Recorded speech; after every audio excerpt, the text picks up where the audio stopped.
Polisi menangkap 2 pelaku yang memutilasi korban di sebuah apartemen di Jakarta Selatan.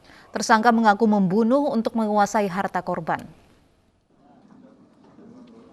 Inilah DAF dan LAS, pelaku yang membunuh dan memutilasi Rinaldi Harle Wismanu yang jenazahnya ditemukan di apartemen Kalibata City, Jakarta Selatan. Dari pengakuan keduanya, pembunuhan telah direncanakan untuk menguasai harta korban. Korban dieksekusi di salah satu apartemen di kawasan Pasar Baru, kemudian dipindahkan ke apartemen Kalibata City. Menurut Kapolda Metro Jaya, DAF berperan sebagai eksekutor, sedangkan LAS yang merupakan pacar korban berperan memancing korban untuk bertemu.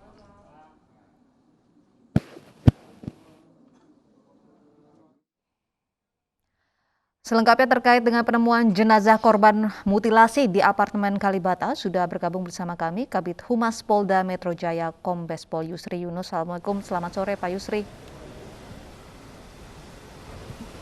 Waalaikumsalam, selamat sore Mbak Uci. Baik Pak, apa perkembangan terbaru Pak terkait dengan kasus penemuan jenazah yang termutilasi di apartemen Kalibata City ini?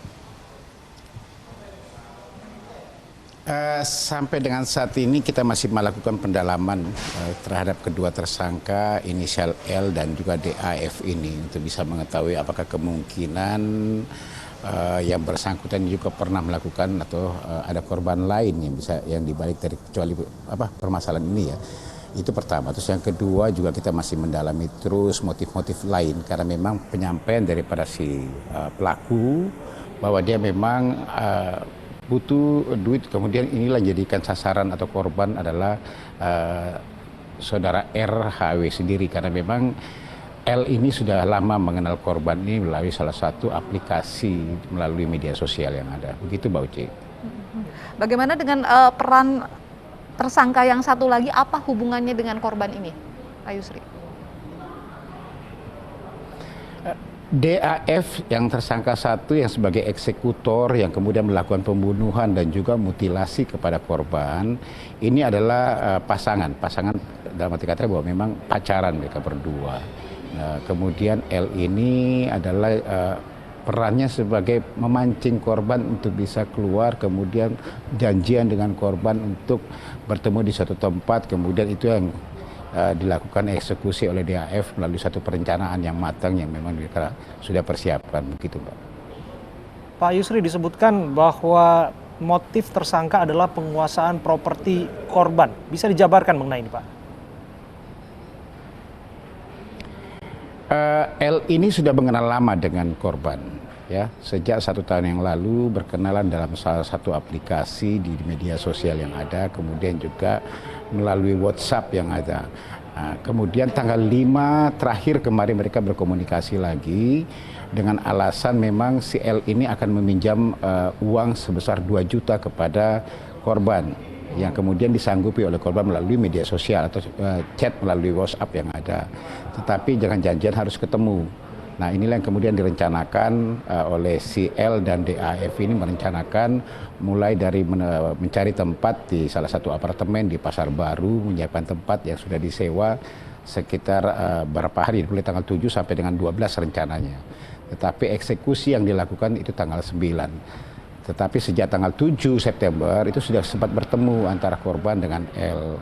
Nah, itulah kemudian pertemuan pertama, kemudian yang kedua direncanakan lagi tanggal 9, tetapi sudah direncanakan untuk mengeksekusi si korban. Caranya seperti apa? Yang pertama adalah sebelum kedua L dan korban ini masuk ke dalam apartemen tersebut, mereka sempat ngopi-ngopi dulu, tetapi L sudah merencanakan bersama dengan DAF untuk DAF menunggu di kamar, ya, sehingga pada saat masuk nanti rencananya akan dilakukan untuk eksekusi kepada si korban. Itu salah satu bentuknya, Mas. Ini artinya pembunuhan ini sudah direncanakan oleh kedua tersangka?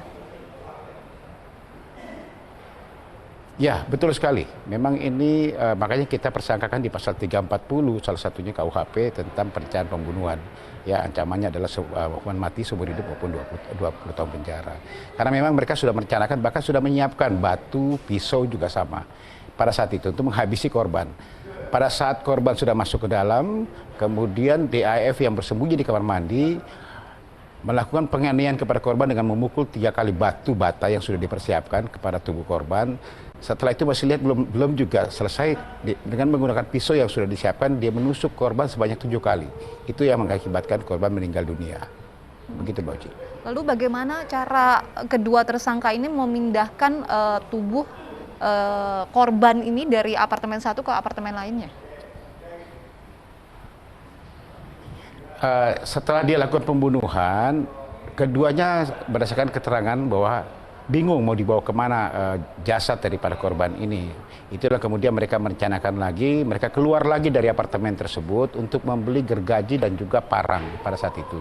Juga membeli beberapa spray ya, karena dia tahu bahwa bercikan darah itu sempat mengotori spray dan juga bantal atau tempat tidur. Juga dia siapkan juga cat warna putih untuk bisa mengecat kembali tembok yang memang ada bercak darah. Dia sudah persiapkan semua, dia keluar, dia beli, kemudian itu dia dilakukan mutilasi sebanyak 11 potong yang dimasukkan ke dalam 2 koper besar dan 1 ransel yang setelah dibungkus dengan plastik kresek warna hitam ya. Nah, setelah itu mereka kemudian memang sudah menyewa lagi 1 apartemen untuk memindahkan jenazah tersebut ke salah satu apartemen di Kalibata City di lantai 16. Nah, itulah kemudian mereka menggunakan kendaraan online 2 kali mereka memindahkan karena koper cukup besar. Jadi 2 kali dari mulai Pasar Baru ke Kalibata dan disimpan di apartemen lantai 16 di Kalibata City. Itu tanggal 9 malam. Sampai dengan tanggal 16 tertangkap. Ada sekitar 5-6 hari itu jenazah itu sudah memang ada di dalam kamar di Kalibata City. Baik. Tetapi selang dari situ, itulah kemudian dia menguras beberapa harta yang dimiliki oleh korban. Begitu, baik. Terima kasih Kombes Pol Yusri Yunus, Kabid Humas Polda Metro Jaya sudah bergabung sama kami. Aksi nekat ibu-ibu menggunting bendera merah putih viral di media sosial. Tersangka terancam pidana penjara 5 tahun.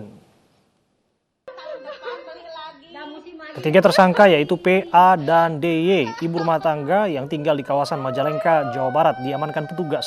Polisi telah menetapkan tersangka dan menahan ketiganya di Polres Sumedang, Jawa Barat. Aksi yang dilakukan tersangka menggunting bendera merah putih untuk memberikan efek jera kepada anak balitanya yang merupakan penyandang disabilitas karena kerap memegang bendera. Ketiganya terancam pidana penjara 5 tahun dan denda 500 juta rupiah.